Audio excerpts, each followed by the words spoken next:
මම අද ඔයාලට පෙන්නන්නේ ඉතා පහසුවෙන් හදන්න පුළුවන් නිෂ්පාදන. මේවා මේ අපිට ලංකාවේ ගොඩාක් මේ අමුද්‍රව්‍ය තියෙනවා.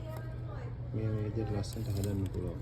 හදන්න මේවා මේ විදිහට කරන්න පුළුවන්. ඇත්තටම ගොඩාක් මේ වේවැල් සහ ලී වලින් හදන නිෂ්පාදන වලට ගොඩාක් ලොකු තැනක් දැන් මාකට් එකේ ඇවිල්ලා තියෙනවා. මේ තියෙන්නේ මේ පැල එල්ලන රෝප් එකක්. හැංගින් රෝප් එකක්. අන්න මේක මේ ලණු වලින් හදලා තියෙන්නේ මේ වගේ නිෂ්පාදන අපිට කරන්න පුළුවන්. මේ තියෙන්නේ මේ ලී වලින් හදන්න පුළුවන් නිෂ්පාදන. ඉතින් ස්ටෝරේජ් බොක්සස් යාට පෑන් පෙන්සල් දාන්න පුළුවන් බොක්සස් ඒ වගේ මේවට ඇත්තටම ඉතා ලොකු අමුද්‍රව්‍ය අවශ්‍ය වෙන්නේ නැහැ. ලී පතුරු ලී කෑලි වලින් හොඳ ෆිනිෂින් එකක් ගැනීම තමයි මෙතනදී වැදගත් වෙන්නේ.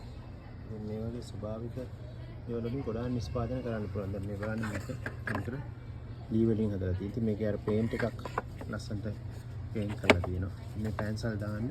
දැන් මේ වගේ ඒවා මේ ප්ලාස්ටික් ඒවට වඩා දැන් ගොඩාක් මාකට් එකේ ගන්න තියෙනවා.